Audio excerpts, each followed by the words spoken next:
Thanks, brother. I'm extremely proud of Will in many ways, and I'm thankful to be here. I know I wouldn't be here without his sponsorship and influence, so thank you, Will. As Will mentioned, we grew up on a farm in Olney, Texas, and there were 5 siblings, and he was the youngest. I was next in line, and so with a family that big, you kind of have to eat in shifts. And I can remember one morning, Mom was making pancakes, and the older 3 had already finished theirs, and Will and I were patiently waiting. And Mom threw a pancake out on the table, and we both reached for it, and Will went squealing. And that was his defense mechanism.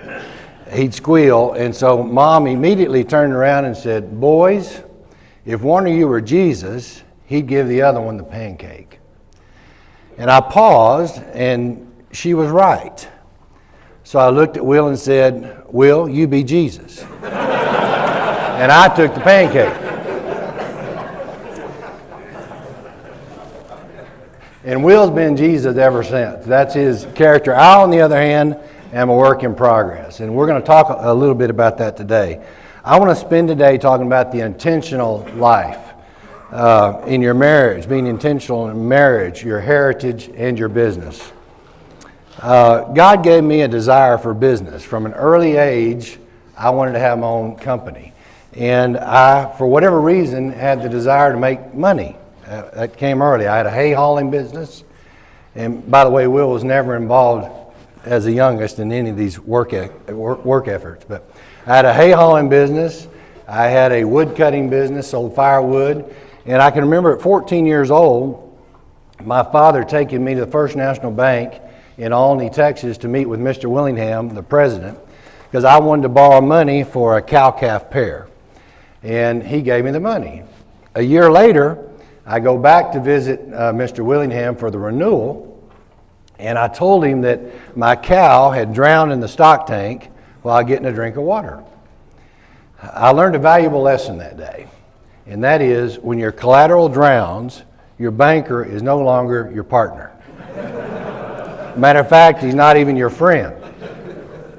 If you ever need a heart transplant, get one from a banker. It's never been used. So, when I got to college, I was very thoughtful about my career choice. I was in an Allsup's getting a burrito, and I looked down at a magazine rack, and there was a magazine called the Texas 100. It was 100 wealthiest Texans. So most of what I've done in my career has been by observation.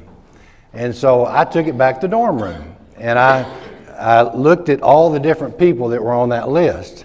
And there were 3 categories. There were people in oil and gas, people in real estate, and people who inherited oil and gas or real estate. And I wasn't in the third. I'd done some work on a rig in the summers, and I knew how hot and dangerous that was, so I said, I'm getting in real estate. Now, I looked at the people that in the real estate category, and I found one thing in common. They all owned real estate. There weren't any appraisers, there weren't any brokers. So I figured if I'm going to get wealthy in real estate, I needed to own it. So I looked for the number 1 owner of real estate in the country, and they happened to be in Dallas, Texas. It was a company called Trammell Crow Company. So I'd have worked for free, but I went to Dallas and got a job with the Trammell Crow Company, leasing warehouse buildings. And I had a great career. For 6 years, I went to school on the Crow Company on how to own a building, how to build it, how to own it, how to buy it. And then, as many of you guys know, in the 80s, the wheels came off the market and everything went in the tank. And I'll never forget the day my senior partner came in to me and said, "Holt, if you think you're ever going to own a building at Trammell Crow Company, you're crazy. Those days are over. We're not going to be in that business anymore." And it was the death of a vision, because really that's what I wanted to do. So I started thinking about how to chart my exit. And one of the things that came up was, how are you going to replace your income? So I had the idea, as I mentioned, I'd done some oil and gas work in the summer, so I said, I'm going to buy some oil wells. So I went out to Young County and started buying stripper wells, a 1-barrel well. I'd get up on the weekends and go out there and put a vacuum pump on it or work it over and make it 3 barrels and clean my fingernails on Sunday and drive back and go to work at Crow. But I didn't have any money. So I had to go to the bank and borrow money. And at 26 years old, I went to a local bank and asked for $250,000 to buy oil and gas leases in an industry that I really didn't know much about other than working on a rig. Well, the president of the bank tried to discourage me. So he had a director come in who was in the oil and gas business. And he listened to my pitch. And after it was over with, the president of the bank looked at the director and said, "Well, Don, what do you think?" And the director said, "Dumb deal." And so the president of the bank looked at me and said, "Well, Holt, what do you want to do?" I said, "I want to do it anyway." And the president of the bank said, "Okay, I'll loan you the money." Well, providence or just good luck, I made my projections on $16 oil and a 3-year payout. And President Bush was upset with the Iraqis for picking on the Saudis and instigated Desert Storm. So the price of oil went from 16 to 60 in about 60 days. And I paid out in 11 months, paid out these leases. And when I made my final payment, I got my note out and I went to my kid's crayon box and I got a red crayon and I wrote "dumb deal" and mailed it sent it in to the president of the bank. And I tell that story because God's providence is weaved throughout my career. And one of the reasons that's important is because those oil and gas leases gave me the cash flow to leave the Crow Company when I needed to leave. And so it was a marvelous experience. And both the president who loaned me the money and the oil and gas director who told me "dumb deal" are now on my bank board, which is another way God weaves things in and out. So at 29 years old with 3 boys under the age of 5, I left and started our business. I didn't know what I was going to do. I just knew how I wanted to do it. I wanted to build a business that glorified God. Regardless of how big it was or how small it was, I made that my claim. And it didn't seem like a big risk. As I mentioned, it was something I always wanted to do. And God started showing up in marvelous ways. My first call, 30 days into leaving, was from Mr. Crow's daughter, Lucy. And of all the business I thought to call on, it wouldn't have been the family. And Lucy had been given 2 million square feet of industrial buildings by her dad. You talk about hitting the ovarian lottery, she hit it. So she had these 2 million square feet and needed somebody to lease it. And I had always leased it when I was at Crow, and she knew of my expertise, and she was going through a big refinance, so she said, "I'll take it away from my dad if you'll agree to lease it." That was my first block of business. That's a providential, you can't make that stuff up. The second call I got was from a tenant called Heritage Bag, and they had been a tenant of mine at Crow, and I developed a trust relationship with them, and the guy that owns Heritage Bag called and said, "Listen, where you been? We've been looking for you." And I said, "Well, I left Crow." And he said, "Well, we want to build a 200,000 square foot corporate headquarters, and we'd like for you to do it." And I said, "Well, when do you want me to pitch?" And he said, "We don't want you to pitch. We want you to build it. Just come over and get started." And it was because of trust. I developed trust with this tenant. And at the time in 1993, there wasn't any construction going on in Dallas. It was dead. But now I'm building a building for a tenant. And then the third call within 90 days was several brokers called me and said, "There's a guy in town buying buildings, and he's looking for somebody to help him with his due diligence. Would you be interested?" I said, "Sure." So I went down and met this guy, and he was buying buildings in North Dallas, and that was the area of my expertise. So I knew that area, and I knew that product better than anybody. And the brokers, he called several brokers in town, and they all mentioned the same guy. If you're going to buy there, you need to call that guy, Holt Lunsford. And it was because of treating those brokers well over the years that they recommended me. And it comes come to find out that this guy ran one of the largest pension funds in the country, a company called TA Associates out of Boston. And we've bought 2 million square feet, or $2 billion worth of real estate with TA over the last 15 years. So all three of these events were just providential. You can't make this stuff up. And entire business development groups and companies try to get this kind of business, and it's just all fallen in my lap. So I could see there was a need for a service platform that'd take care of capital that wanted to buy real estate, including our own capital, our own investment company. So we started this service business, which is HLC. And that was 25 years ago. And that company, as Will mentioned, is now, we have 4,000 tenants in our portfolio, 75 million square feet, and all over the state of Texas. So it's been a marvelous venture. The second business I started inquiring about is the banking business. And I grew up in a community in Albany, Texas, where the bank was a community. And many of you may experience that here or have experienced it, but I certainly wasn't getting that service at our company. It was a very sterile relationship. And so I thought, well, could I start a bank? And I didn't know much about banking, but I did know it works. It's been going on since the dawn of time, and basically it works because of our human nature, which is we all want what we can't have. And leverage is the answer, right? And so I knew I had a product that would sell because the human nature is not going away. So I just had to figure out if I could do banking better than somebody else. So I went back to my friend Jack Griggs, who was the president of the bank, that made me the dumb deal. And I said, Jack, would you start a bank? And over with me, would you help me? Because I needed the expertise. And over a period of a year of me selling and pitching him, he said, let's do it. The second thing I needed was shareholders.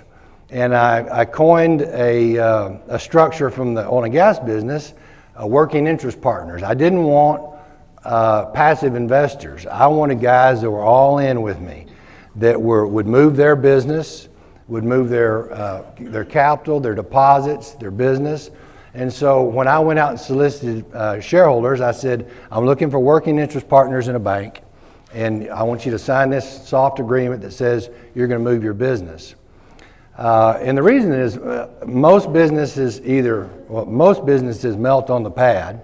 A few launch, but most of them melt on the pad.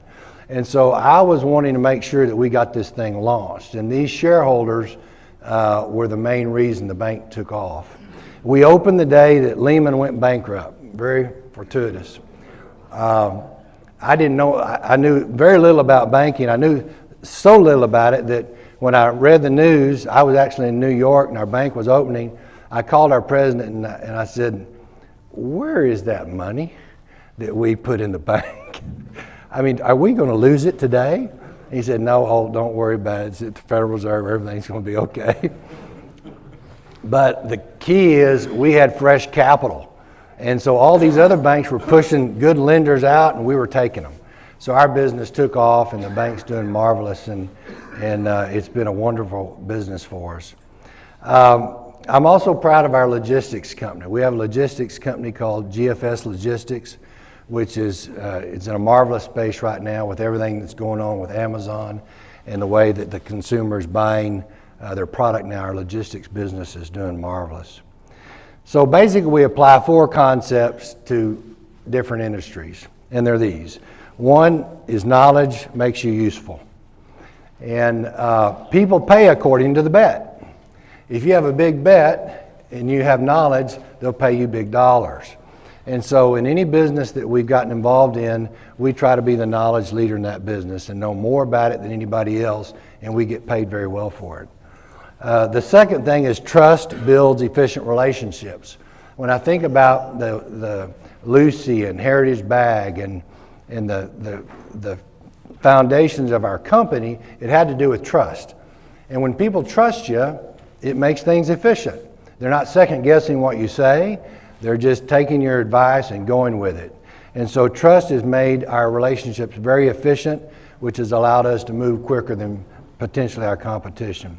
The third is don't ever mortgage your reputation. I see a lot of people that will behave differently on a big deal than they do a little deal.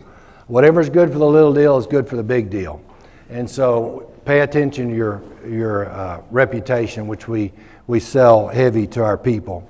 And then the last is look for noise in a deal and eliminate it. And noise is anything that limits your probability of success.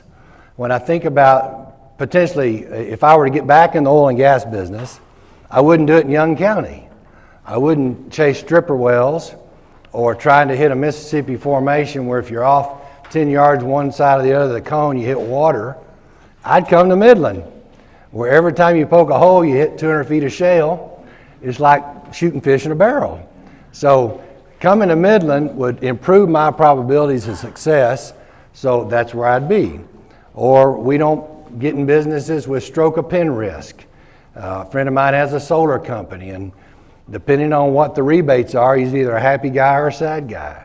The legislation can wipe him out in no time, so no stroke of pen risk. So we try to find the noise in a business and eliminate it to focus on what we think is important. As you can see, I love business. It's fulfilling. I have fun at it, and it's come natural to me. And with permission, I'm going to transition to the personal side of my life. 17 years ago, I paused and created a life's mission statement. And it was around themes that I felt were important to me and that I wanted to finish well.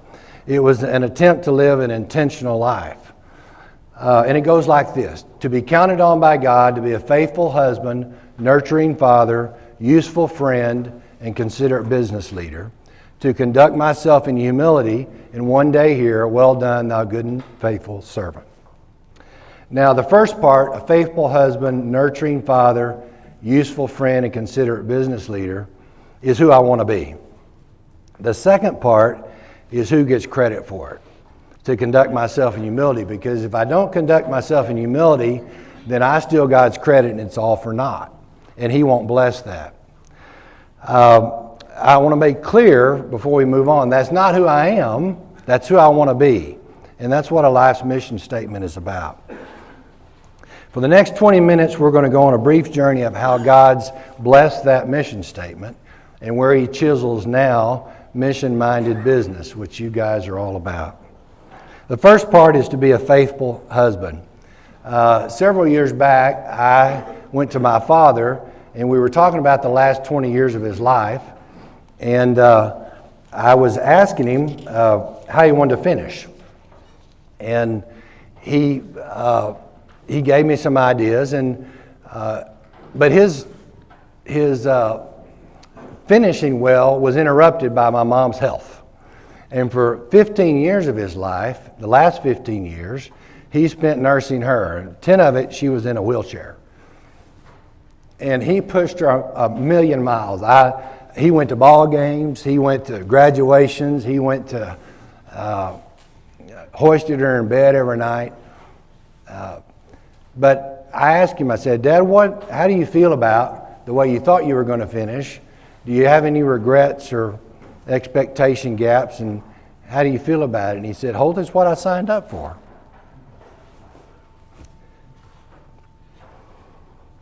So marriage is a commitment, and being a faithful husband is a choice. And it's not always roses. Sometimes bliss turns to blisters. And but you dance with the girl who brung you. That's kind of how we were raised. So marriage is work. Kay-Dawn and I meet each other 3/4 of the way. That's how we view our marriage. A lot of people say, let's meet halfway. Well, that's not often good enough, because my half may not be her half. But if you meet each other 3/4 of the way, you're always ensuring that the other one's going to be pleased. And then we do things to keep our marriage fresh. We pray together. We take date nights. We take adventure trips and dance lessons, even dance lessons. Now, I grew up in the Church of Christ, and we didn't dance. But I agree with Bernard Shaw, who said, dancing is a vertical expression of a horizontal desire. And I missed out for many years on dancing. So I would encourage dancing if you want to keep your marriage fresh. Staying married is proactive. And I have no doubt that she loves me. And there's a responsibility that comes with being loved, and it's loyalty. The second part of my mission statement is to be a nurturing father. Guys, there are a lot of little things that make a big difference.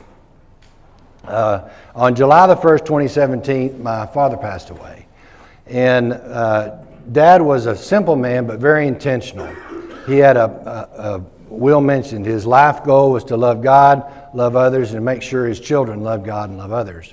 And he used the Bible as his intentional tool. There's 5 siblings. He bought 5 Bibles.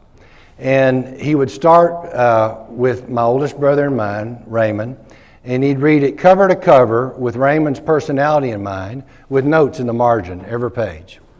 And it'd take a year to read a Bible. Then he went to Lynette, Lisa, Will, me, and Will. So each of us had a Bible from my father with his thoughts about our personality and what he thought we needed. And then if that weren't enough, he had 16 grandkids. And so he started with them. And he'd read a Bible cover to cover with every grandchild in mind, with notes in the margin. And then he encouraged the parents, me and Will, to do the same in the same Bible. So my 3 sons have a Bible with their granddad's notes in one ink and my notes in another ink on every page.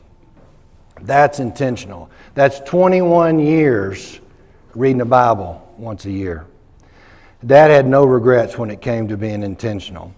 And nurturing your children is active and ongoing. If you feel encouraged to personalize a Bible, I want to encourage you to do it. I had a friend that I told about this concept, and he said, "Can you just send me the Cliff Notes?" I said, "No, it doesn't work that way, Butch. You've got to read it." But you can get started with simple things. I brought my goals today, and I'm going to give you a few things that I put down this year for my boys. One is I wanted to teach my boys how to have quiet time. I didn't want to assume that they knew how to have quiet time. So we meet once a month, and we have a chapel at the house, and we're going through concepts of quiet time, how to pray, how to praise, and that's a marvelous thing to do for your kids, to teach them quiet time. The second is a fantasy trip. If you've got young children, all of my boys got one fantasy trip a year with me. They could name where they wanted to go, and I would take them one-on-one. I've been to every football championship, and it's great if you have boys because your wife is actually encouraging all this travel you get to do. Super Bowls and UFC fights, you name it, we've been on it. But that's been marvelous time with my kids. Third thing that we do is a Proverbs exchange. So we'll read a proverb to the corresponding day of the month. There's 31 Proverbs, 31 days, and we'll read it, and then we'll email each other our favorite verse for that day. And that's been marvelous. But it doesn't have to be those. It can be anything. My challenge is just to you is get started. Do something and be intentional with your kids. You've got 18 years with them to really pour into them, and you want to be intentional. You want to have no regrets. I want to spend the remaining time we have on where God has me now, which is mission-minded business. I started asking myself 4 or 5 years ago, what's my responsibility for what I've been blessed with? What should I be doing with it? And I've received a lot of good fortune, so should I be giving away of my time? Should I just be writing a check to ministries? And I studied on how to be effective at that. And there's a lot of material out there you can read on transitioning from the world of business to the world of philanthropy. And I tried some of it. I took off a day a week to go actually volunteer at some of the places we were giving money. I tried different things. And after about 12 months of doing it, I have to admit, I didn't get any energy out of it. I just wasn't enjoying it. And so I started praying about what I should be doing and praying for clarity. And every time I'd pray, the Spirit would say, just stay where you are. don't change. Keep doing exactly what you're doing, which sound a little bit counterculture. You know, you feel like you need to go out and do something different. And even our culture in the churches kind of support the idea that, you know, you can do something noble, like being a missionary, or you guys can just chase capitalism. And so you don't get clear signals. But as I processed it, God started softly and gradually and gently tapping me on the shoulder, telling me what I should be doing. The first tap was I sent out a company survey to all our employees and asked them what we could be doing different. And a survey came back with 4 words that haunted me. It said, "Charity starts at home." Now, since my oldest son works for me, I called HR and asked if it came from his email. And it didn't. But I had to wrestle with what that meant. What was that person telling me? Second is I read a book called Anointed for Business. And it's a book about how we should be resourcing the kingdom as businessmen for good. And that we can actually be gospel patrons. And that would be your calling. And it was a great book and kind of pushed me a little further down this road. Third is, in my prayer life, I kept hearing, make your business your ministry. Why don't you look internal instead of external? And so that was another new concept to me. And then the fourth was I had a gentleman running my family office, Bruce Wheelis, that came to me and said, "Holt, I'm tired of making money, and I want to go do something for eternal reasons, for eternal purposes." And all this happened at about the same time, so I'm thinking, this can't be coincidence. This has to be God moving. So I said, "Bruce, don't change anything. Just keep your salary, keep your office, but I want you to turn your focus inward, and we're going to create a ministry that blesses our employees. That's all I want you to do." And we hired another female to do the same. We've got a lot of female employees. So we really didn't know what we were going to do. We just knew what we wanted to do. And we started working on the how. And for the first time, this new mission-minded idea felt like a business to me. It felt entrepreneurial again. So I started getting energy out of it. And instead of separating my business life from my missional life, now it was consolidated. And I got butterflies again and figured out how we're going to make this thing successful. I want to share 3 decisions I took towards making my business my mission. First is you have to declare your allegiance to Christ to your employees and peers. And I stand before you to say, I'm not ashamed of the gospel of Jesus Christ, because it's the power to save all people over every nation forever. Now, that's easy to make that proclamation in this room because you guys all get it. But in culture, is it easy today to make that proclamation? Not at all. That's hard. But Will mentioned a scripture that I claim, it's Matthew 10:32, that says, "If you confess my name before men, I'll confess your name before my Father in heaven." Now, we need to think about that. As you guys go out in the marketplace after you leave today and you confess Christ's name, he goes into the throne room and says, "Did you see what Kyle just did? Did you see what Rob just did?" And isn't there energy in that? I mean, that's a pretty cool concept. So when your mission is separated from your business, that would mean we're off mission 80% of the week. That can't be God's economy. We got to be on mission all the time, not just on Sunday. You know, we've become so timid in the workplace that being a good man or woman is the gold standard. And that can't be that way. Our relationship with Christ is meant to be personal, but never private. And that's where we've gone awry. Christians are being marginalized in this culture because no one's taking a stand. So if you want to be on mission in the workplace, you've got to stand up and declare Christ as your Lord and Savior. The second step to becoming mission-minded is to claim your business as your ministry. Now, I have to admit that for many years, my business and my ministry were separated. And I'm just now starting to realize that the people that God brings into my business were put there for a reason. And I had never slowed down enough to take notice of it. I just viewed them as a contract. You do your job, I pay you. Versus this is a divine appointment. And these people, even if I've got people who've been with me 26 years, and I got people I met yesterday. And whether they're with me 26 years or they're with me a month, they're put into my world for a reason, and I needed to take notice of it. So practically, what changed? Well, I start my day every day praying for eternal opportunities for us to serve our people. And what does that look like practically? I'm going to give you some examples of what we did in 2018. We have prayer warrior teams in every office. We have prayer warriors that we designate, and they agree to meet every Tuesday morning, take the prayers of that office or that company and pray over them every Tuesday. We give a Bible to each new hire and a beginner's Bible to each new child born to our employees with a handwritten note.